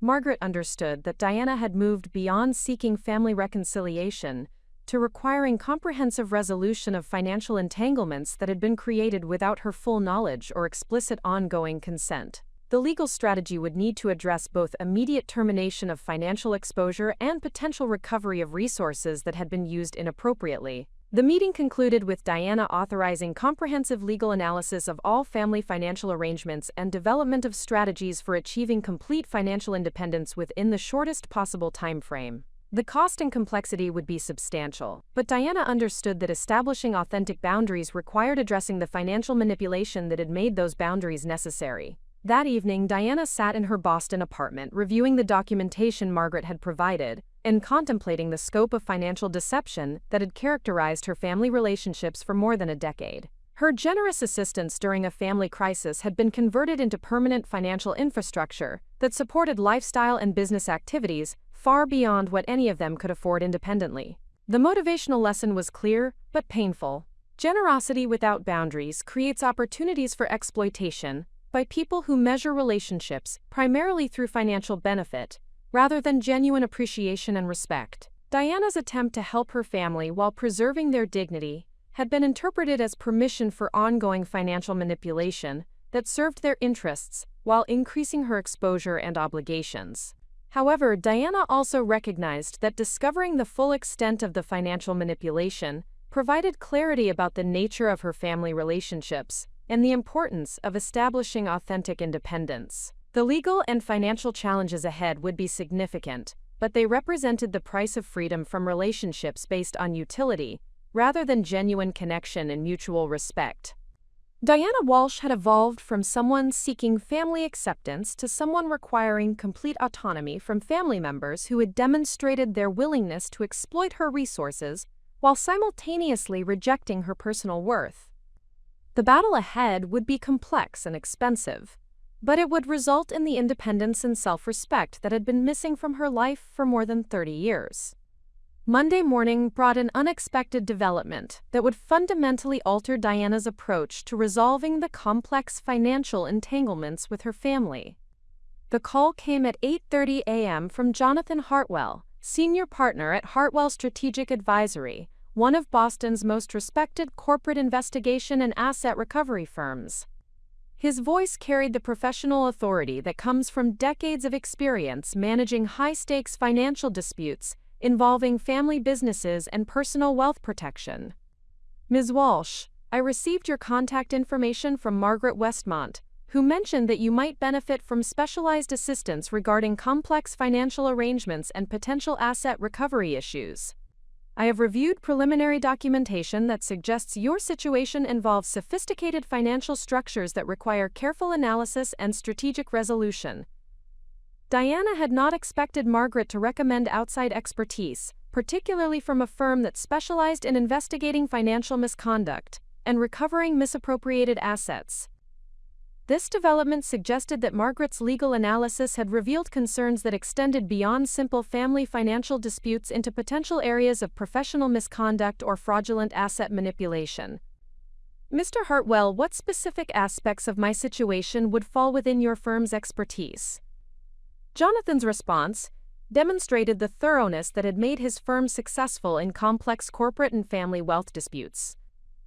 Ms. Walsh, based on the preliminary information I have received, your situation appears to involve unauthorized use of personal creditworthiness and financial backing to support business and investment activities that may exceed the scope of documented agreements. These circumstances often involve questions of consent, disclosure, and fiduciary responsibility that require specialized investigation and resolution strategies. Diana understood that Jonathan was describing her family's financial activities in professional terms that suggested potential legal violations rather than simple family disagreements about money management. His firm's involvement indicated that the situation had evolved beyond personal relationship issues into areas that required corporate-level investigation and asset protection strategies. Mr. Hartwell, I would be interested in understanding how your firm would approach analyzing and resolving this type of situation. Ms. Walsh, our process begins with comprehensive forensic analysis of all financial arrangements, business structures, and asset transfers to determine the scope of unauthorized activities and identify potential recovery opportunities. We then develop strategic resolution plans that protect your interests while minimizing exposure to ongoing obligations and potential legal complications. Diana scheduled a meeting with Jonathan for Tuesday morning at Hartwell Strategic Advisory's offices in downtown Boston. The firm's reputation for handling complex family wealth disputes and corporate financial investigations provided confidence that her situation would receive the professional expertise and strategic thinking required for effective resolution. The Hartwell Strategic Advisory offices occupied 3 floors of a historic building in Boston's financial district, with conference rooms designed for confidential discussions involving sensitive financial matters. Jonathan Hartwell was a distinguished man in his early 60s who projected the quiet competence that comes from successfully managing complex disputes for wealthy families and major corporations throughout his career. Ms. Walsh, I have reviewed the documentation that Margaret Westmont provided, and I have identified several areas of concern that warrant immediate investigation and strategic response. Before we proceed, I need to understand your primary objectives in this situation and your tolerance for potential legal action against family members if such action becomes necessary to protect your interests. Diana appreciated Jonathan's direct approach to discussing the implications and potential consequences of pursuing comprehensive resolution of the financial manipulation she had discovered. His professional experience provided perspective on how family financial disputes typically evolved and the strategic considerations that determine successful outcomes. Mr. Hartwell, my primary objective is to achieve complete financial independence from family members who have demonstrated that they view me as a resource rather than a person deserving of respect and consideration. I am prepared to pursue whatever legal remedies become necessary to protect my assets and terminate my involvement in arrangements that were established or expanded without my explicit informed consent. Jonathan made detailed notes regarding Diana's objectives and tolerance for aggressive legal strategies. His questions and responses indicated familiarity with similar situations involving family members who had exploited trust relationships to create unauthorized financial obligations and dependencies. Ms. Walsh, based on the preliminary documentation, I have identified 3 primary areas that require immediate investigation. First, the extent to which your financial backing has been used to support business and investment activities that exceed the scope of documented agreements. Second, whether family members had appropriate legal authority to establish financial commitments using your creditworthiness and assets as collateral. Third, the current market value of business interests and assets that have been developed using your financial contributions. Diana understood that Jonathan was describing a comprehensive investigation that would determine not only how her financial resources had been used without her knowledge, but also whether she had legal claims to business assets and investments that had been developed through her backing. This approach suggested opportunities for asset recovery that could compensate for the financial manipulation she had experienced. Mr. Hartwell, what timeline would be required for conducting this investigation and developing strategic recommendations? Ms. Walsh, the forensic analysis phase typically requires 6 to 8 weeks for comprehensive review of business records, financial statements, asset transfers, and legal documentation. The strategic planning and implementation phase depends on the complexity of issues identified during the investigation, but generally requires an additional 4 to 6 weeks to execute resolution strategies effectively. Jonathan outlined the specific areas his investigation would address, beginning with forensic accounting analysis of all business entities and financial arrangements that involved Diana's backing or creditworthiness. This analysis would determine the extent of unauthorized asset use and identify potential recovery opportunities based on business assets developed through her financial contributions. The second phase would involve legal analysis of all partnership agreements, financial guarantees, and business structure documentation to determine whether family members had exceeded their authority or violated fiduciary responsibilities in establishing financial commitments using Diana's resources. The third phase would focus on strategic resolution planning, developing approaches for terminating Diana's involvement in unauthorized arrangements, while maximizing asset recovery opportunities and minimizing ongoing exposure to financial obligations she had never explicitly approved. Ms. Walsh, I need to discuss the potential costs associated with this investigation and resolution process. Our fees for comprehensive forensic analysis and strategic resolution typically range from $75,000 to $125,000, depending on the complexity of issues identified and the scope of legal action required to achieve your objectives. Diana understood that professional resolution of sophisticated financial manipulation would require substantial investment in expert analysis and legal strategy. However, the potential asset recovery opportunities and the importance of achieving authentic financial independence justified the expense involved in comprehensive resolution. Mr. Hartwell, please proceed with the investigation. I want complete analysis of all financial arrangements and aggressive pursuit of asset recovery opportunities where appropriate. Jonathan provided Diana with engagement documentation and outlined the information gathering process that would begin immediately. His firm would require access to all financial records, business documentation, and legal agreements related to Diana's involvement in family financial arrangements over the past 15 years. Ms. Walsh, I need to advise you that this investigation will likely reveal information about family business activities and financial practices that may be disturbing or disappointing. Family members who have engaged in unauthorized use of financial resources often respond defensively when their activities are investigated professionally, and may attempt to characterize asset recovery efforts as vindictive or unreasonable. Quote, Diana appreciated Jonathan's warning about the emotional challenges that would accompany professional investigation of family financial manipulation. However, her experience with the Easter exclusion and the subsequent discovery of extensive unauthorized financial arrangements had already demonstrated that her family's priorities and character differed significantly from what she had previously believed. Mr. Hartwell, I understand that this process may reveal uncomfortable truths about family members I trusted. However, I have already learned that these relationships were based on utility rather than genuine connection and mutual respect. Discovering the full extent of financial manipulation will provide clarity about the nature of these relationships and the importance of establishing complete independence. The meeting concluded with Diana authorizing comprehensive investigation and aggressive pursuit of asset recovery opportunities where appropriate. Jonathan's professional expertise and strategic approach provided confidence that her situation would receive the thorough analysis and effective resolution strategies required for achieving authentic financial independence. Wednesday morning brought the first indication that Diana's decision to engage professional assistance was creating anxiety among family members who had previously viewed her concerns as manageable through negotiation and emotional manipulation.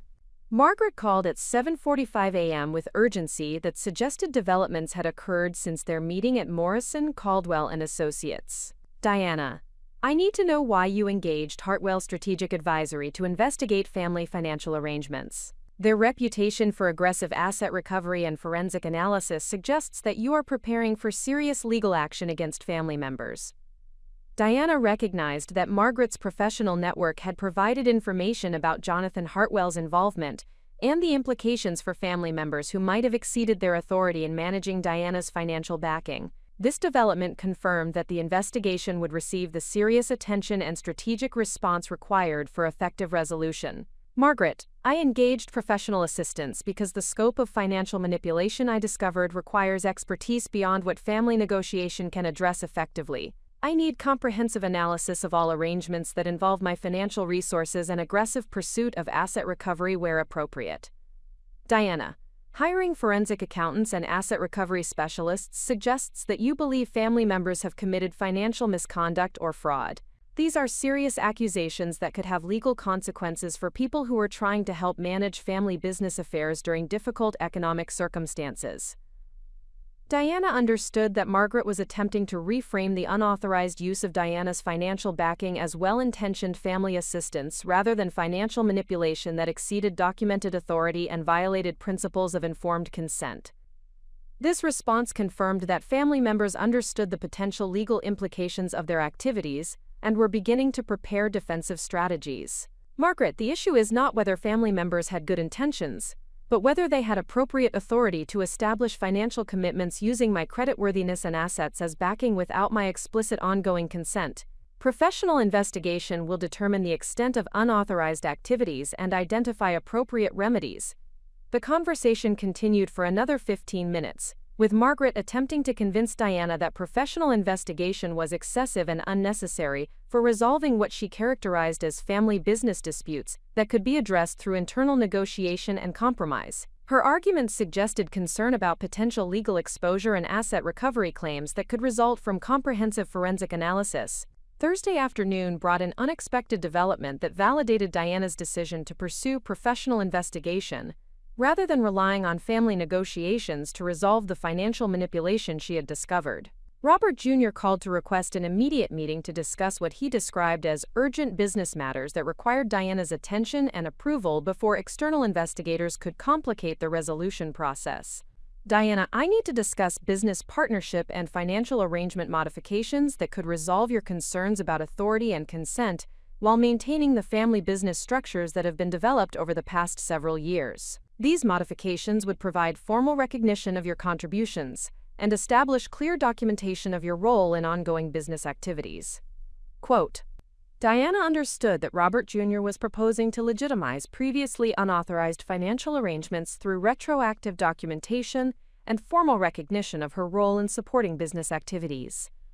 This approach would address the consent and disclosure issues identified by professional investigation while maintaining the financial structures that supported family business operations. Robert, I am not interested in legitimizing arrangements that were established without my explicit knowledge and informed consent. I want complete termination of my involvement in family business activities and recovery of assets that have been developed using my financial contributions. Diana, the business assets and investment returns that have been developed through coordinated family financial activities represent millions of dollars in value that would be destroyed if partnership arrangements are terminated abruptly. These assets provide ongoing returns that benefit everyone involved, including you. Diana realized that Robert Jr. was revealing the extent of business assets that had been developed using her financial backing, information that had not been disclosed during previous family discussions about financial arrangements. This development confirmed that professional investigation was necessary to determine the full scope of asset recovery opportunities. Robert, I was never informed about business assets worth millions of dollars that were developed using my financial backing. This disclosure confirms that comprehensive investigation is necessary to determine the extent of unauthorized activities and my legal rights to assets that were developed through my contributions. The call concluded with Robert Jr. expressing concern about potential legal complications and asset recovery claims that could result from professional investigation of family business activities. His anxiety about external scrutiny suggested that forensic analysis would reveal additional financial manipulation beyond what Diana had already discovered through her own research and Margaret's legal review. That evening, Diana received a call from Jonathan Hartwell, providing an update on preliminary findings from his firm's investigation into the Westmont family financial arrangements. His report indicated that the initial document review had revealed business and investment activities that exceeded the scope of previously disclosed information.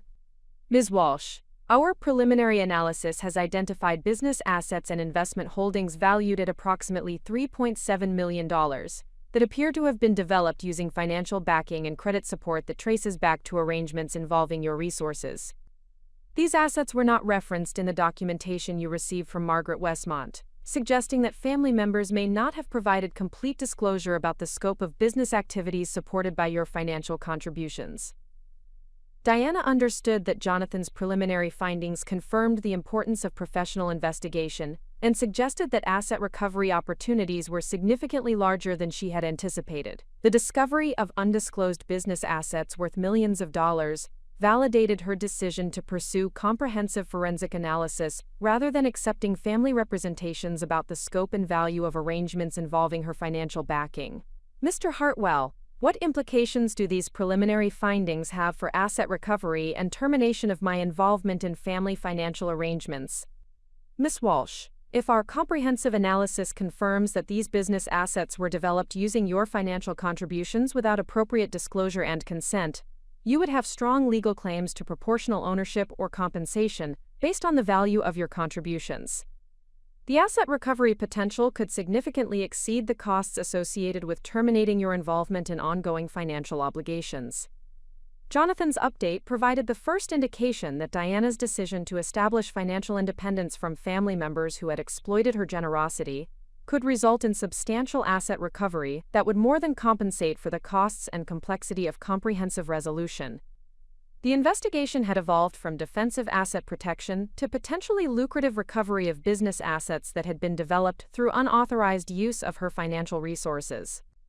Friday morning brought the final development that confirmed Diana's strategic decision to pursue professional resolution, rather than continuing to seek family reconciliation. Patricia called at 6:30 a.m. with the desperate urgency of someone facing immediate crisis and running out of alternatives for avoiding serious consequences. Diana, we need to stop this investigation immediately.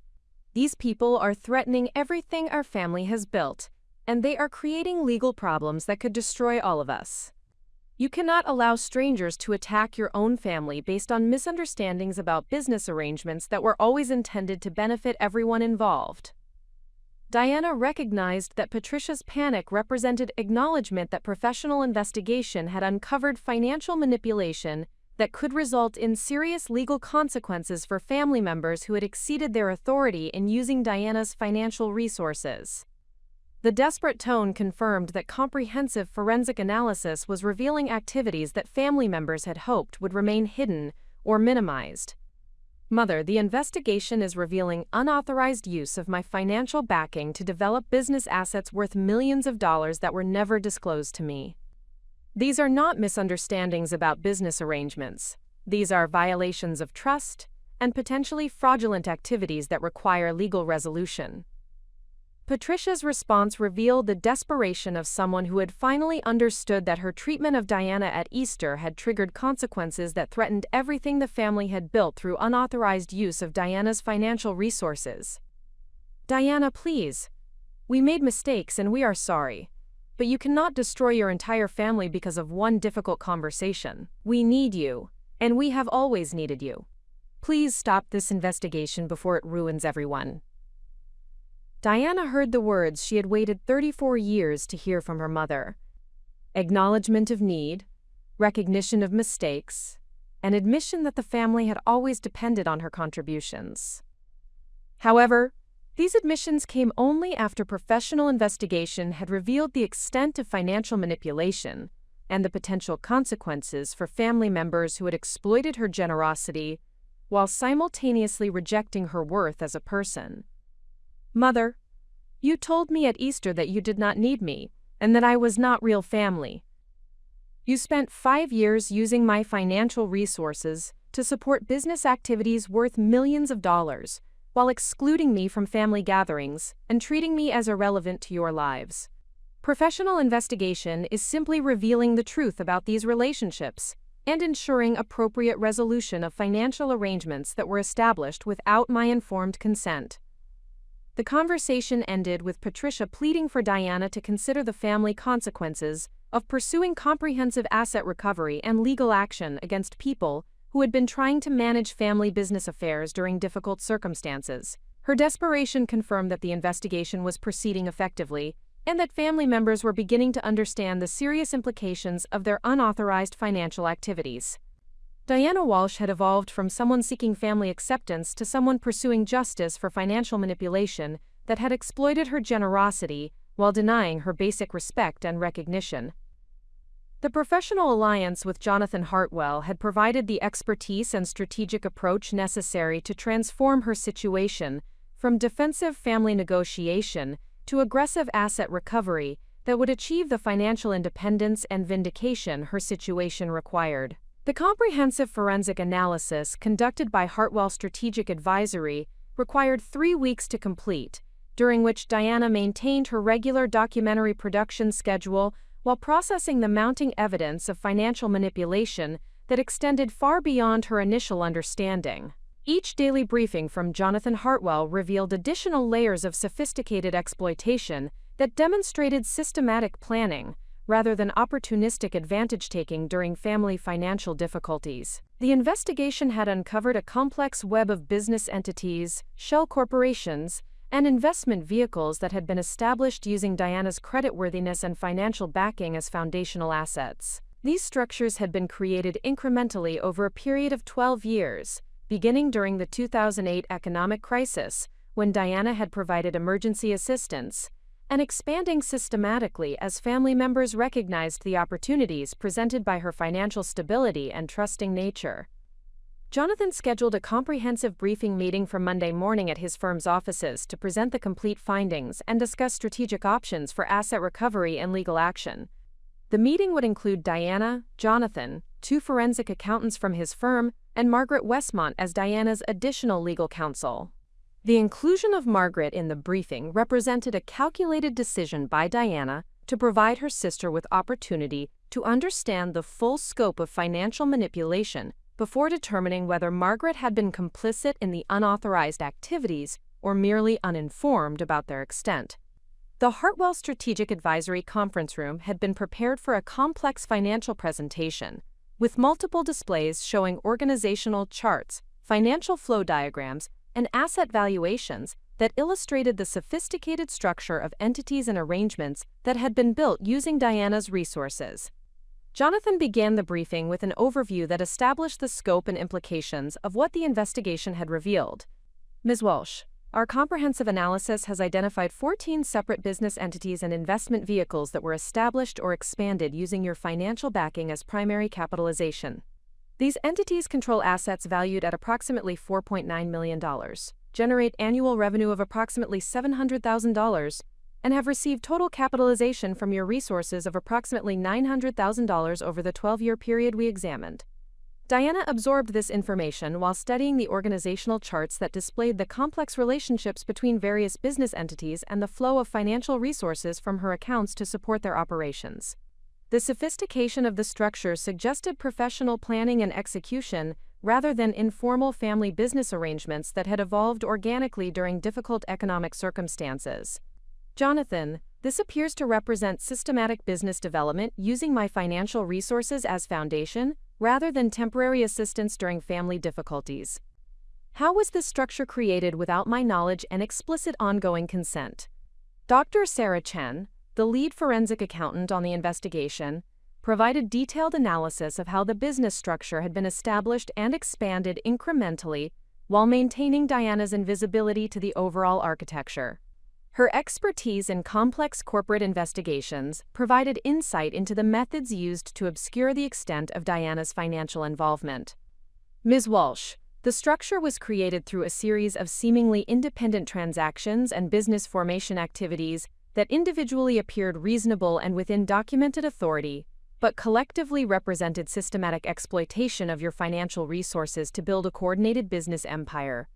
Each individual transaction was structured to avoid triggering disclosure requirements or consent obligations, while the cumulative effect created substantial unauthorized business development. Dr. Chen explained how the initial emergency assistance Diana had provided in 2008 had been used as seed capital for establishing Westmont Holdings LLC, a family investment entity that served as the foundation for subsequent business development activities. This entity had then leveraged Diana's creditworthiness and continued financial backing to secure additional loans, investment capital, and business partnerships that enabled rapid expansion of business operations across multiple sectors. The individual businesses controlled by Westmont Holdings include real estate investment properties, equipment leasing operations, consulting services, and technology licensing arrangements. Each business was established using partial funding from your financial backing, then expanded through additional borrowing that used your creditworthiness as collateral or guarantee backing.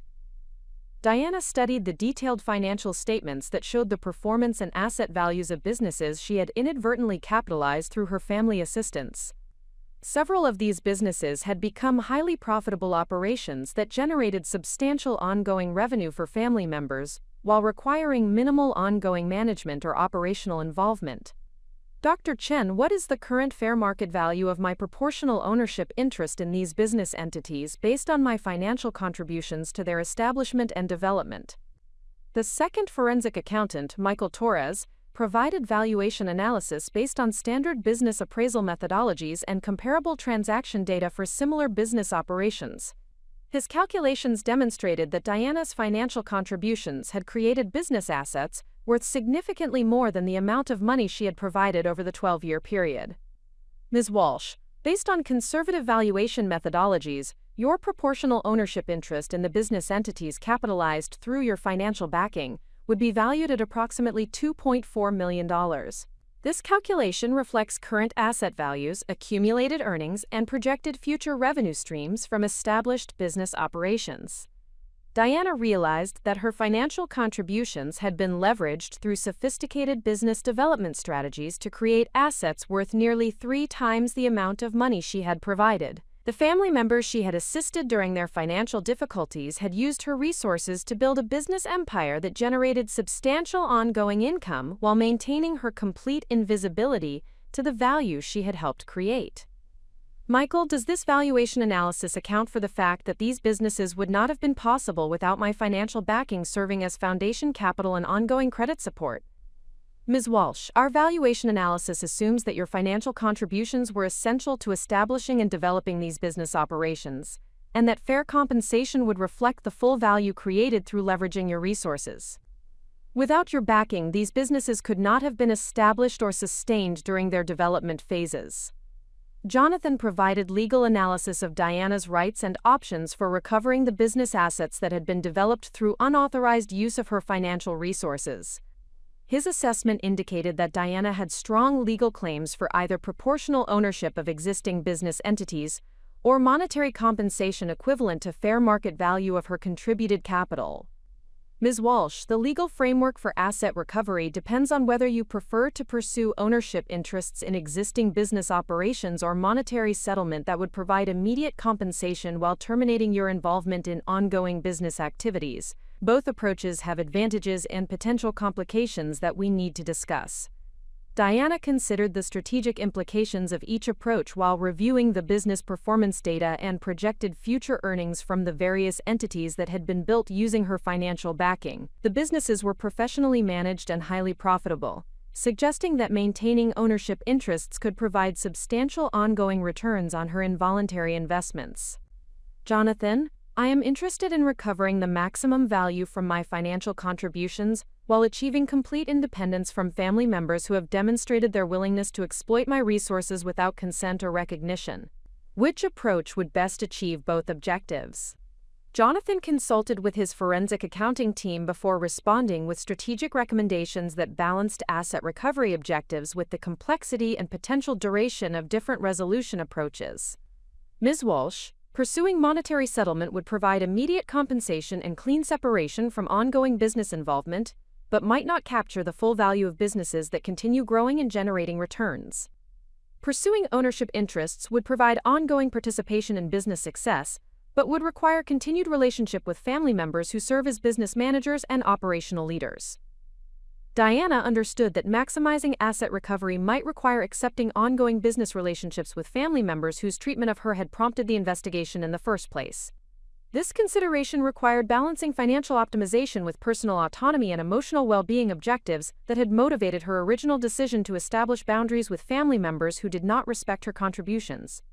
Margaret, who had remained silent throughout the technical presentations, finally spoke with the professional directness that characterized her legal practice when addressing complex litigation scenarios.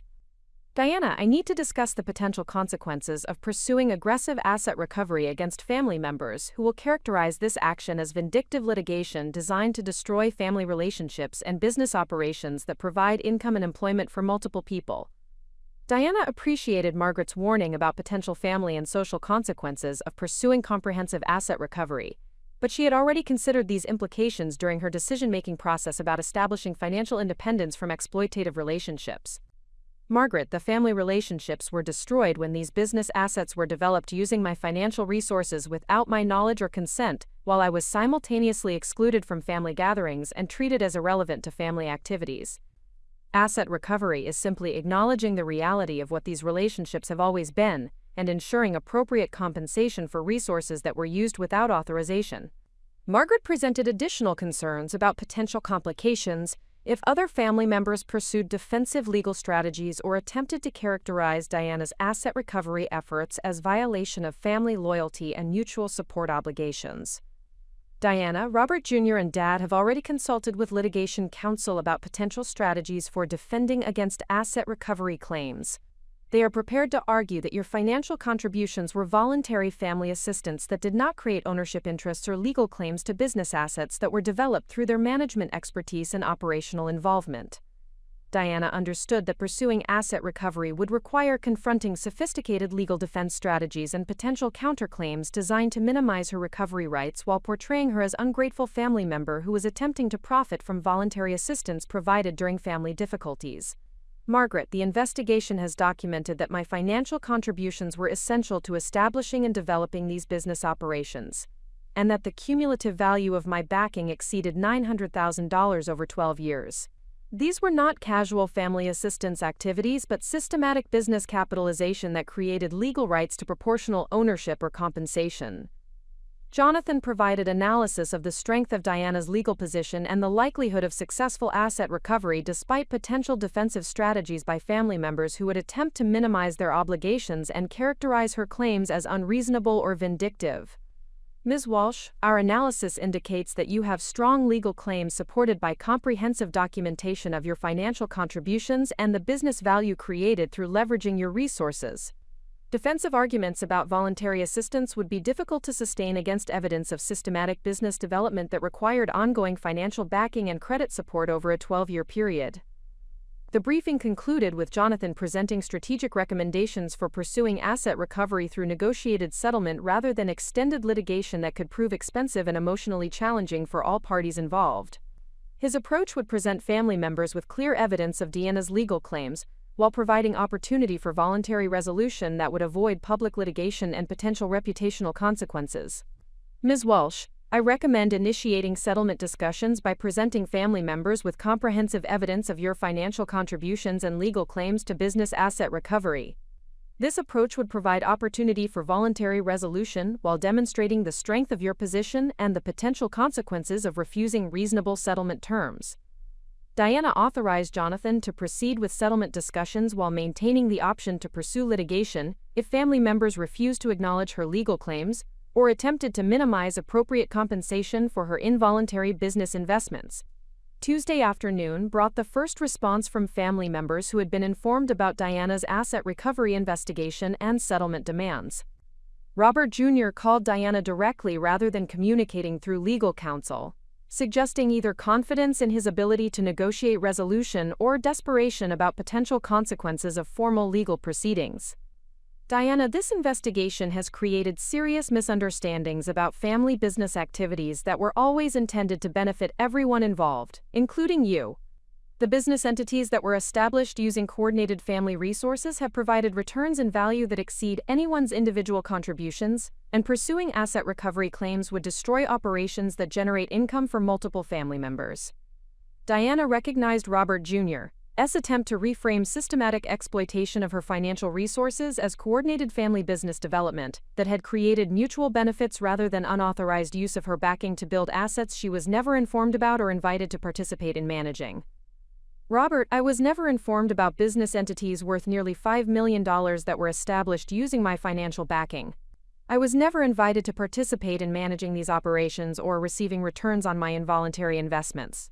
These arrangements were created without my knowledge or consent, while I was simultaneously excluded from family activities and treated as irrelevant to family interests. Robert Jr. attempted to present alternative explanations for the business development activities that would minimize Diana's legal claims, while acknowledging her financial contributions to family operations during difficult economic circumstances. Diana, the business entities were established to provide financial security and investment returns for the entire family during uncertain economic conditions. Your financial contributions were essential, but they were part of coordinated family investment activities rather than individual business capitalization that would create separate ownership interests.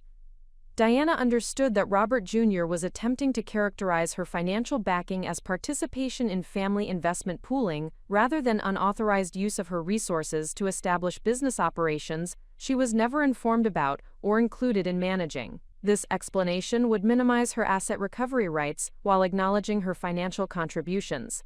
Robert, I never agreed to participate in coordinated family investment activities, and I was never informed about the business entities that were established or their financial performance. If these were intended as family investment operations, why was I excluded from all business discussions and decision-making processes while my financial resources were being used as foundation capital?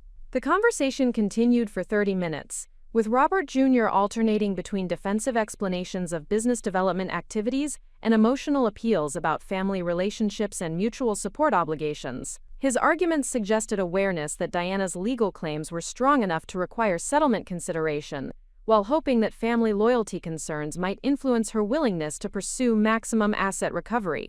Wednesday morning brought a different approach from Patricia, who called Diana with the desperate tone of someone whose comfortable lifestyle and social position were threatened by potential consequences of asset recovery litigation that could expose the extent of financial manipulation and unauthorized business development. Diana, this investigation is destroying our family and creating legal problems that could ruin everyone involved.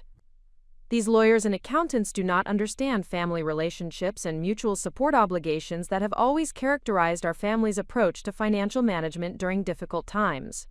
Diana recognized Patricia's attempt to characterize professional asset recovery investigation as external interference with family relationships rather than necessary response to systematic financial exploitation that had been concealed from Diana while she was simultaneously excluded from family recognition and appreciation. Mother, the investigation simply documented how my financial resources were used without my knowledge to establish business operations worth nearly $5 million while I was being told that I was not real family and did not belong with accomplished people. Professional analysis was necessary because family members were not providing honest disclosure about the scope of business activities supported by my backing. Patricia's response revealed the desperation of someone who had finally understood that casual treatment of Diana's financial contributions and personal worth had triggered consequences that threatened everything the family had built through unauthorized use of her resources. Diana, we made mistakes in how we handled family relationships and social situations, but you cannot destroy 30 years of family business development because of hurt feelings about holiday gatherings. These business operations provide income and employment for multiple family members who would be devastated by asset recovery litigation.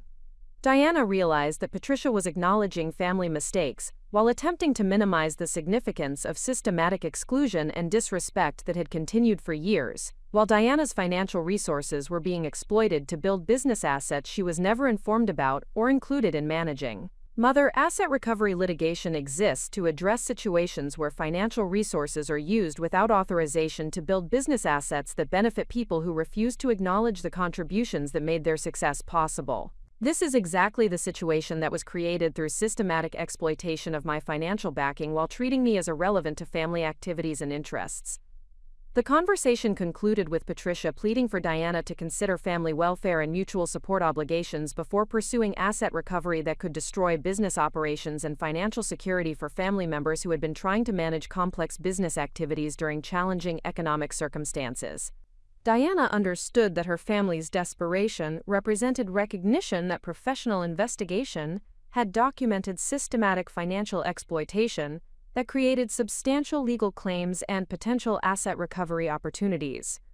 The sophisticated business empire that had been built using her financial backing without her knowledge represented both vindication of her decision to establish independence and opportunity for comprehensive compensation that would exceed the financial manipulation she had experienced. The deeper conspiracy had been revealed as systematic business development that had exploited her generosity and financial stability to create assets worth millions of dollars, while simultaneously excluding her from recognition, participation, and returns on her involuntary investments. Asset recovery would provide both financial compensation and authentic independence from family members who had demonstrated their willingness to exploit her resources while denying her basic respect and consideration.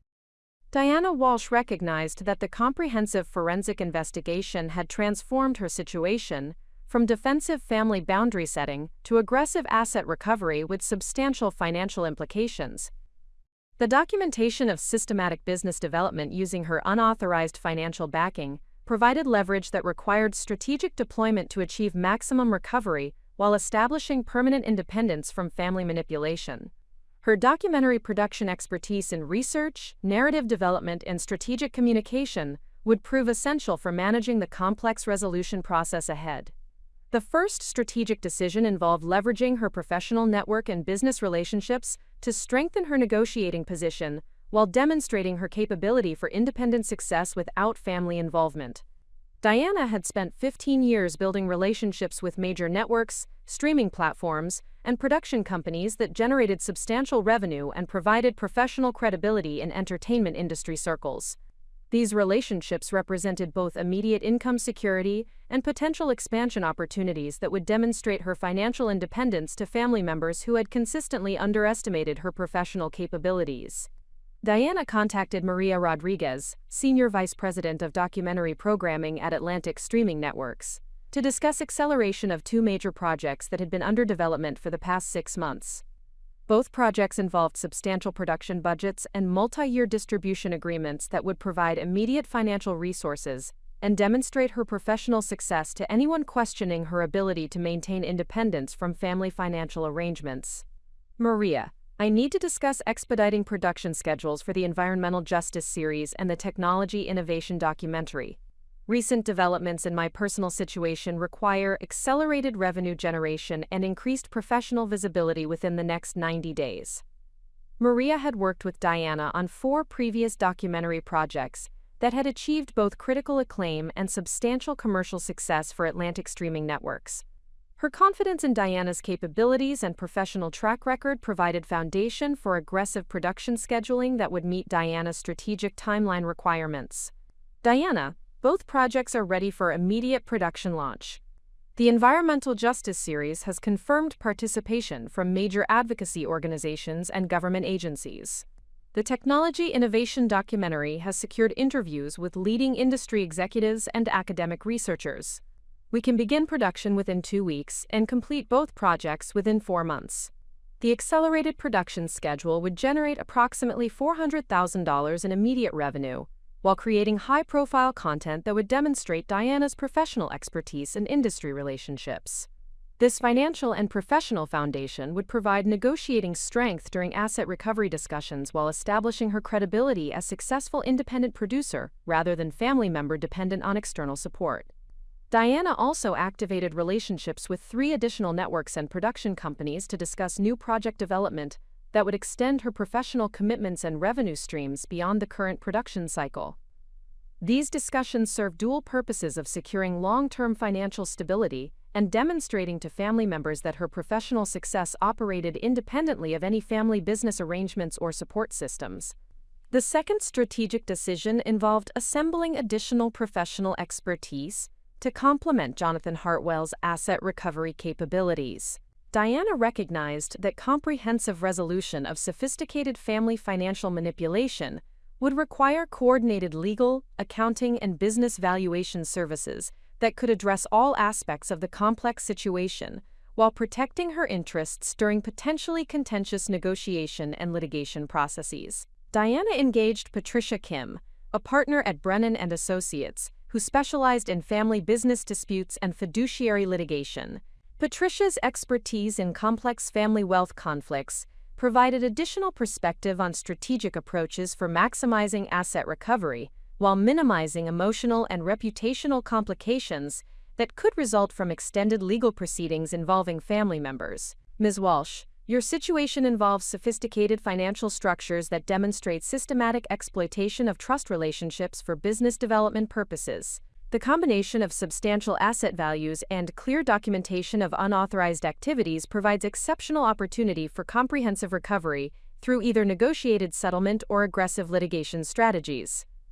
Patricia's analysis confirmed Jonathan Hartwell's assessment while providing additional strategic options for pursuing maximum asset recovery based on her experience with similar family business exploitation cases. Her recommendations included immediate preservation of business records and financial documentation to prevent potential destruction or alteration of evidence by family members who might attempt to minimize their legal exposure. Up next, you've got 2 more standout stories right on your screen. If this one hit the mark, you won't want to pass these up. Just click and check them out. And don't forget to subscribe and turn on the notification bell so you don't miss any upload from us.